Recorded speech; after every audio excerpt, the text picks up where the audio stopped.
Compensation is defined as something, and it's usually money, given to someone as a payment in exchange for services. In the workplace, it's what is earned by employees. So this is a simple concept. But just handing out a paycheck on a regular basis is not quite the entire picture when you think about an evolving business strategy. And to talk about this today, and I think we have everyone's attention because we're going to talk about money, paychecks. We all love them. I welcome Chuck Violand, the founder of Violand Management Associates and the author of Forging Dynasty Businesses, an Amazon bestseller, Chuck. Hey. Thank you for joining. My pleasure. Thanks for having me. Today, as I've mentioned, we're going to talk about compensation, paychecks, and all that. But I noticed in your book that chapter about compensation seems simple enough. What caught my eye, though, Chuck, is where it talks about philosophy. I never thought about compensation and philosophy being together in a conversation. Put it together for us. What do you have to say about that? It is an interesting combination of the two. Actually, the whole business with philosophy of compensation is one of the things that led to the book, writing of the book. I even address it in the introduction to the book. But I don't think anything would explain it probably as well as an incident that I experienced several years ago when I was doing a Strategies for Success program at John down in Chicago. And in that particular program, I was talking about compensation. Several people in the room, there were two in particular that got my attention in the sense that they both of these guys, and we both men, ran very successful businesses. Yet they had radically different philosophies about how they pay their people. One felt that his philosophy was, I'm going to give them livable wage salaries and small commissions based on performance. The other one was he wanted to run it strictly on bonuses. In other words, how well you perform is how well you're going to get paid. Radically different philosophies, both of them leading to very successful companies. So it isn't necessarily the philosophy, because that's going to be a personal thing. It's how we view the compensation that we're giving people. So what I have found is that when we view our compensation, what we pay people, by how much we have to pay them, we're really viewing it from the wrong perspective.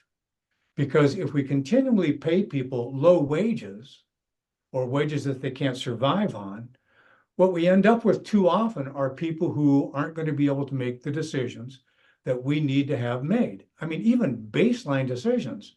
Now, look, that might play into our need to be the chief problem solver in our businesses or to be perpetually the smartest guy in the room. But what happens with that is the unintended consequence of that is that we're not able to grow our businesses because all of the decisions have to go through us and there's only so much of us.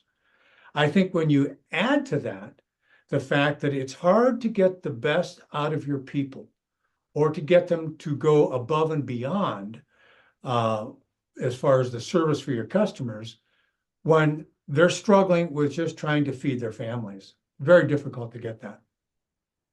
Agreed. Well, thank you for that, Chuck. Yep. You also talk about how people and the compensation they receive aren't to be managed, but are to be, and I like this, an investment to be tracked. That's interesting. Can you develop that thought for us? Yeah, I sure can. Look, in a direct labor-driven service business, payroll is always going to be your biggest budgetary cost and the biggest line item on your income statements. So it doesn't mean that you don't track those expenses. But I think if you change your view of that, and you always look when you're looking from a budgetary or performance perspective, don't look at it necessarily as what am I paying per hour or how much in a salary. View it as a percent of revenue because it's the percent that really matters. So what we need to be looking at is what will it cost us in order to bring A players, the people we really need in our businesses, in order to let them grow. What is that expense going to be in bringing them in? But then you take a look at what they're going to produce. And so that's how you view this. So it isn't just what's the cost, it's what's the return that we're going to get from the people that we have in the organization, the A players that we need. That makes sense. We want Thank all you. those A players We need the A players. to really have success. That's true. Jeff, if I could jump in on that, the financial return is just one. I mean, they're obvious. But I think you also look at the non-financial returns that you get in the business. And when you look at the non-financial returns that you get in the business, you take a look at the reduced turnover. You take a look at having more time, more uninterrupted time that you would have as the business owner with your family. You take a look at how much more fun you're going to have, how much more joy you're going to take from going into work with a group of people who are really contributing, really engaged. It makes your job more fun.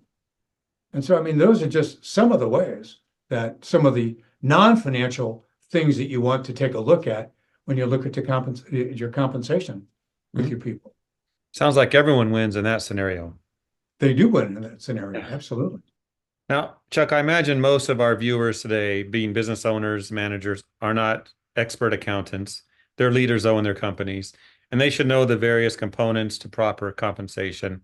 And in this chapter, you dig into, or can you dig into the details there about total compensation? I notice incentives, pay plans, bonuses. I mean, everyone wants a bonus, and other details. Talk about that a bit. Well, look, I'm all about bonuses. I'm all about raises for people in our organizations, obviously, as long as they're done wisely and as long as they're done with a purpose in mind. So let's take a look at some of the financial components of a compensation. You know, obviously you have hourly rates or salaries. You've also got bonuses that you might be paying, performance bonuses. You might have commissions for people based on sales or other ways. You also take a look at health benefits that you might be providing to your people. Not just the benefits, but take a look at how deep those benefits go. Does it just include the worker? Does it include their family? What's the co-pay that's involved? Do you provide retirement retirement programs for the people in your organization? So those are all the easy to measure metrics that you look at from the financial side. But take a look at the other side of it too. There are non-financial performance metrics that you look at as far as how you compensate your people. Flexibility of schedule and flexibility of time off is huge within the workplace today. You might even look at, are there people that want to or that might be able to work remotely? That in the past, we didn't have the technology to allow that. Philosophically, we weren't even there. But I think even as you go deeper into that, you can look at different parts of it. Think about it like this, and this is how I try to help our clients think about it. Again, I'm going to go back to the percent that the numbers represent. If your company is struggling with a troubled or a toxic culture, think about the impact that has on your ability to attract and retain the people that you want in your organizations. Now take a look at the impact that those same people have on the other workers within your organization. How difficult is that? How difficult is it to have the culture that will attract the people to your organization? So you take a look at the culture, you take a look at the management styles within your organization that are non-financial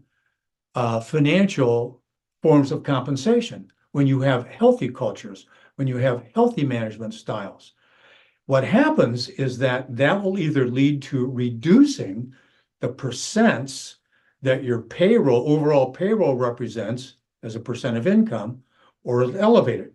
If you're constantly churning people, you see those direct labor rates go up. Now, a lot of times we misinterpret that data. We think it's because we're paying people too much. No, it's not because we're paying people too much. It's because we're constantly churning people. We have higher training costs. We have higher turnover costs.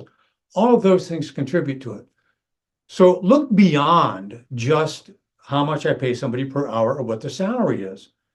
You want to take a look at what are the other intangible, non-financial forms of compensation that we provide to the people within our organization that causes them to stay with us longer and produce more profitability within the organization. I know, Chuck, I've seen you do presentations about profits and the money aspect of a business. That's probably your passion. It can be. Though, again, Jeff, when you look at payroll being the largest Yeah. budgetary item, you've got to pay attention to it. But you really want to be careful that, and again, I'm not talking about how much I'm paying somebody per hour. What I'm talking about typically is what percent does that overall payroll represent in the performance of the company, revenue, and then net profitability. Makes sense. Yeah. I think I know the answer to this question, but I'm going to ask it. Now, do you see bonuses or pay raises as a way to get more from workers, or even a way to turn a mediocre worker into a good worker, an important asset to the company? Well, I'm going to go back to I made a comment just a moment ago. I'm all in favor of bonuses, all in favor of raises, all in favor of paying people appropriately for the work that they're doing in a company. Do I think that bonuses are going to turn somebody around, turn a mediocre player into a main asset? I really don't. I've not seen that happen. Money is a reward for the performance that they're bringing to the organization. We talk about carrots and sticks. I don't think that money is a good stick. I have not seen money being a great carrot long term. Do I think that you can have improved performance short term because of a bonus? I do. But long term, I've not seen that work. I think it has to go beyond that. There has to be something more than just the financial component of that, Jeff. I'll go back to the comments that I just made a moment ago when I was saying that take a look at the non-financial forms of compensation. If you've got a lousy culture, people are going to leave you anyway. They're not in today's workplace. They're not going to hang around. So work on those as well. Okay. Any final thoughts you'd like to share to wrap up? Yeah, I think that we would do ourselves a huge favor if we shifted a question that we typically ask ourselves when we're looking to hire somebody. Frequently, we'll be asking ourselves, what am I going to have to pay to get this person in here to do their job? And we look at it from how little can I pay? I think if we spun that around a little bit and said, how much compensation am I going to have in order to get this person in here and get the most out of us as an organization? If you think about that, if we get the right person in, regardless of what we're paying them, how are they going to make us a better organization? How are they going to help us compete better? What impact are they going to have on the other workers in the organization in terms of keeping them on board, having them become part of a winning team? And then the last one, Jeff, is what are they going to get out of me as a business leader? How will this person make me a better business leader because they're on board at our organization? That, in my opinion, is the question that we ought to be asking ourselves when we're considering compensation.